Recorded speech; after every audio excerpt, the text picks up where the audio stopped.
Hi, my name is Jerry. I'm from BODYTREE Ballet. Today we have with us a break dancer. His name is Sufian.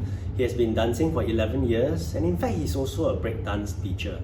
So in a moment I'll be asking him about some of the break dance moves, some foundation moves that's important for all break dancers. At the same time, I'll ask him about the challenges that break dancers would experience in doing those moves.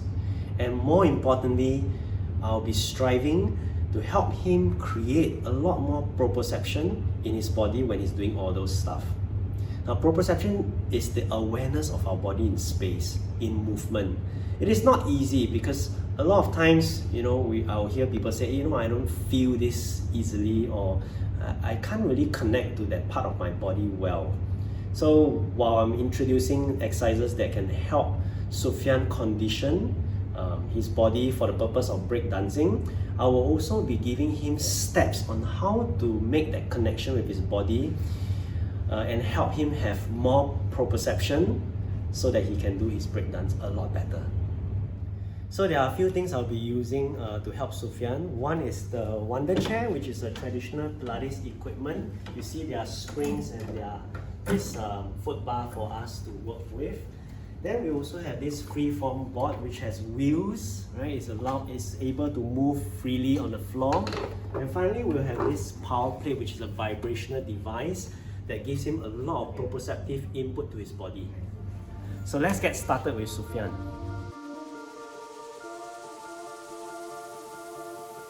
Yeah, like baby face, like just like a face, baby face. Baby face. How does it look like?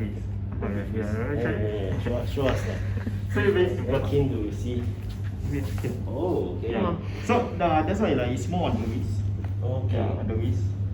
Okay. So like especially in breaking, there's a lot of wrist, and also there's like especially in freezes. Okay, I try to do more freeze, like elbow freeze. Elbow freeze, like this. Oh. Yeah. So I think that's where the swollen part every time people kind of like jam it.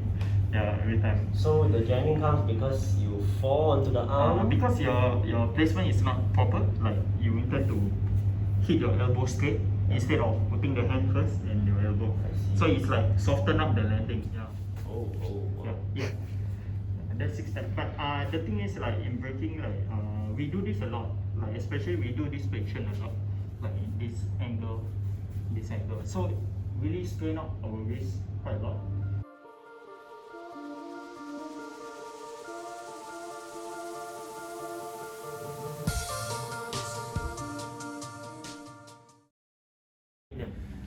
I think it will be good for you to think about also strengthening the muscles around the wrist, because if you look at this wrist, right, we actually have like muscles all around. So we have our forearm flexors, right, the muscle that does this, our extensors, and our deviators, right, that actually does the other action. So it's like if you have all these muscles working for you, it is controlling all the circular motion that you have in the wrist. Okay, so a very simple TheraBand or tubing like this, elastic band, is very useful, right? You can do this as a once a week conditioning at home, twice a week, that's fine as well. This is how it looks like. So I place my feet here, right? And then I will hold on to the tubing. Now the reason why I place foot here is once you tie the knot, right? Yeah. If you get stronger, you can say that, oh, I want to do 1 foot out. So then you can consistently measure how far you want to be or how strong you're getting. Alright, then maybe you get stronger, you go another foot out, right? Then you start here, so there's more resistance. So today's simple, we start right here. Okay, now I want to bend my elbow in 90 degrees like this. Okay, just make sure we hold the forearm. You know why? When you don't hold this forearm, this one will move all over the place. Then it's no longer about the wrist, it becomes the arm, the bicep. So we hold on. So if you notice, right, my wrist is totally hanging, gravity is pulling in. Now what I want to do is to bring this up, right? So you will find these muscles working. This is the forearm flexor, and then you come down. Okay. But if some student doesn't have enough range, right, it's okay to like go, okay, that's it, that's their most, then so be it. But if you have more range, then of course you want to go to, wow, you have to look at your range, this is so much more than mine. I'm sure you use your hands probably more than I use my feet. Okay, so Yeah, down and up. Okay, so I will usually get people to do like higher repetition. Higher reps. I think higher repetition is important because you are using your wrist for a long duration. Yeah. How long is the training with the wrist like generally? Probably training, probably most of the time 2 to 3 hours. Okay, keep going while we're talking. Okay? Right. 2 to 3 hours. Yeah. So endurance will be a very important issue. Right? Some people might be good in like 10 repetitions, right? Then after that everything goes. So I will suggest like 30 to 50 repetitions 30 to 50. as a part of conditioning to build the endurance here. Then now look, we'll turn the other direction. Yeah, so this is the opposite muscle right here, which is called the forearm extensor, right? So we hold on to this. Again, now we're going upwards. So this thumb, look at my thumb, I don't want to go below to help. Okay. I go on top, right? So I'm going to go above and then back.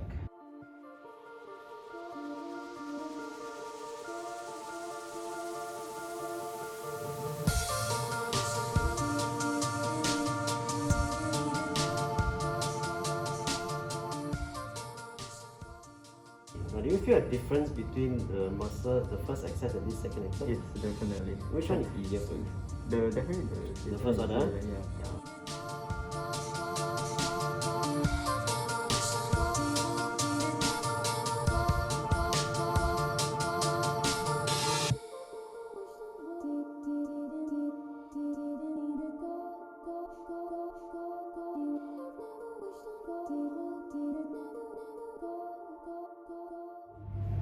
Okay, so far? Yeah.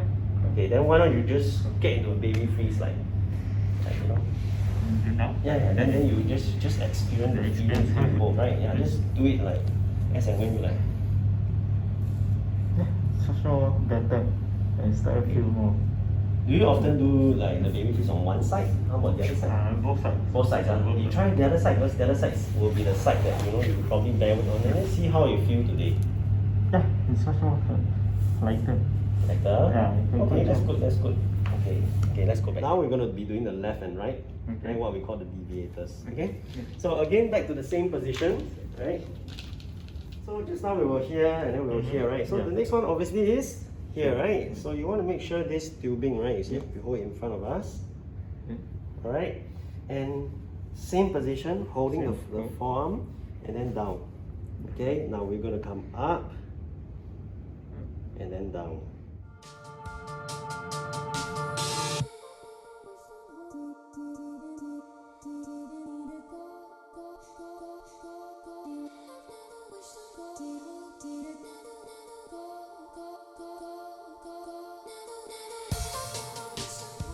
We're going to do the opposite direction. Now the opposite is a different position from the rest. So basically what you will do, right?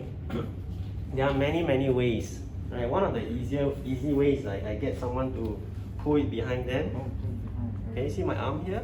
Yeah. I put it behind and then back. Okay, this is one way to do it. If let's say you really need to do everything standing.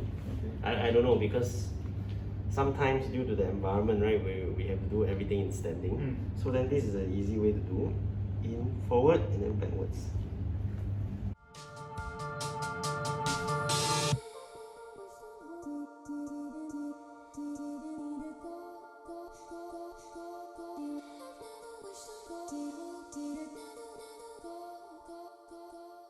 The other option you can consider is, right, if you're on all fours, right? If you're on all fours, look at me. Right, you can have your arms behind. Because now it's at a higher level. Right? And then we bend and straighten, right? And go upwards.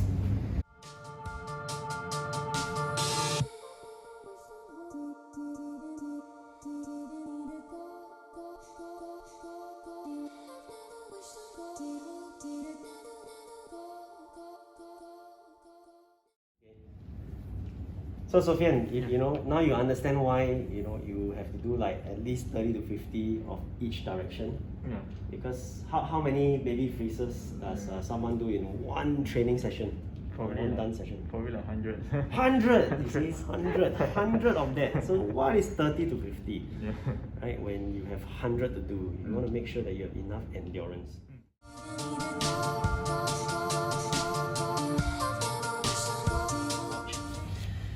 So we did all the wrist conditioning earlier, right, with the tubing, but they are not with load. Right, so now this is a good place to do with load. Second finger will point forward, right? So we get on all fours. Now basically we're going to raise, right, the wrist off so that we are on our fingers. Okay, maybe my thumb might come off, maybe it touch. That's fine, right? We'll lift it off. Now when we lower down, right, we don't want to go through this process of dropping because that means there's no control. That also means that when someone places their hands on the floor, it's going to be like no control and you're going to slam down, right? So this is the control part. Lift and then back. You see what I'm doing? Lift and then back. Okay. Later, I'm going to add on to this, right? I can go nearer to the front. We can control our palm down. We will also control the elbow down. And then up.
Okay, good. Come. Just feel what it feels like. Try the other side. Yeah, try the other side. Yes. We always ask people to be balanced. So it's good that you're showing it as a teacher. I feel more like more aware of your hands, especially when you put your elbow down. Not just right now I'm not just feeling over here, like it's more on the elbow as well. So it's much more like you're able to be aware especially when you place down, so you won't rush it. Yeah. And a lot of people say, you know, to slow down, to control, right? It's about being good at it, right? It might be by chance. It's not. It's never by chance. It's really by a lot of practice, connection, right? Doing the right exercises to prepare you for that.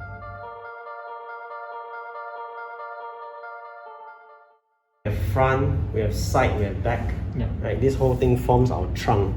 So it's not just the front. Doing exercises like this, right? We call it isometric contraction.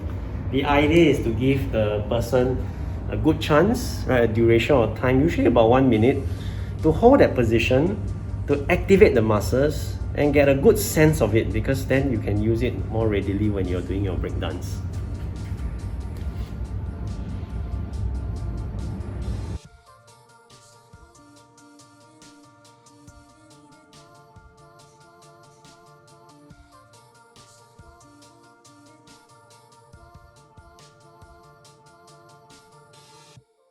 With this, we are firing the back line muscles, right? We said we want to fire the front, the side, and the back so that he gets a good awareness of his trunk all around. Right, we want to connect our shoulders to our trunk, right? So when I turn, right, look, when I turn, my chest and my pelvis turn exactly at the same time. Right, turn exactly at the same time. And then this is not sinking down. Push to help me turn, right, to come back.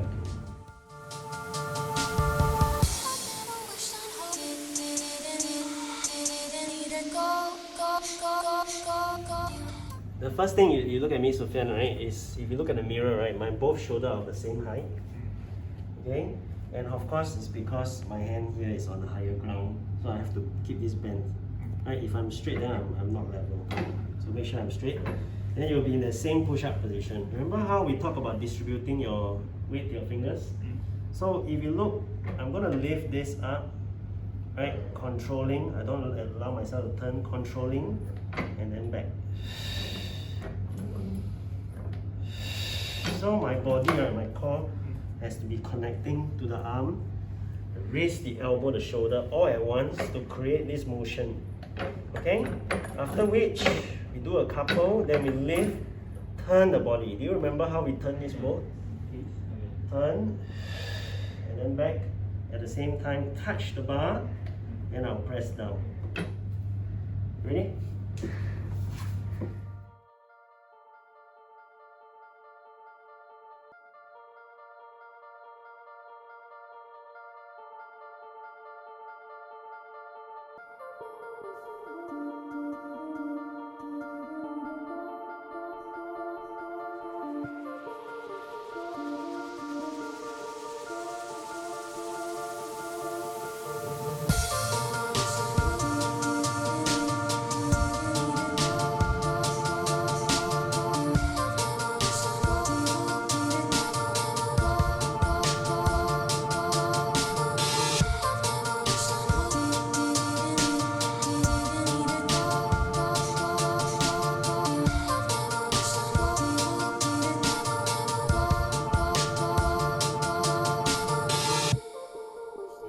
This freeform board, right? I saw that you got the fundamentals well.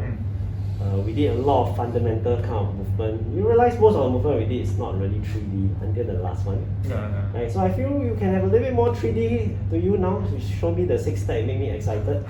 the elbow free switch, right? Yeah. So this is a freeform board. Actually this thing excites me because there are various things this thing can do. You notice, right? You can spin this way, right? And because of the wheels can also move. So it's this plate. Remember the same thing that we did? Yeah. There's some level of stability here. So I shouldn't see like this shoulder going all over the place, sinking down, right? And not being aware of what you do. Yeah. Okay. You got that? Yeah. Okay, come. You want to play around with it first?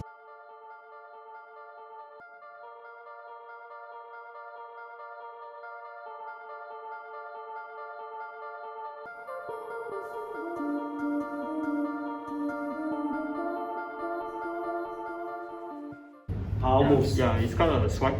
Swipe. Yeah, it's quite a pretty big move. Yeah, but it's just your legs have to be in the air all the time.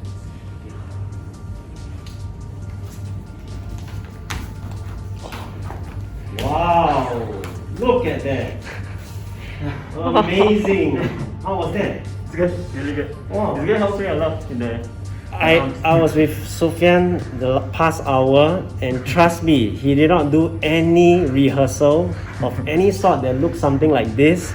I was wowed by it, and that's the power of proprioception, right? When you're aware, right, the sky is the limit in your whole body. How does it help you in this? What you just showed us? I think it really helps me a lot in terms of the movement, like as in the control, especially when you're moving fast. Yeah. So I think this one is really helps me a lot when doing slow. Then as I do fast, I started to be more aware of my shoulders and the other side, especially on the awkward positions that you're trying to do. Yeah. Okay. Good. Yes.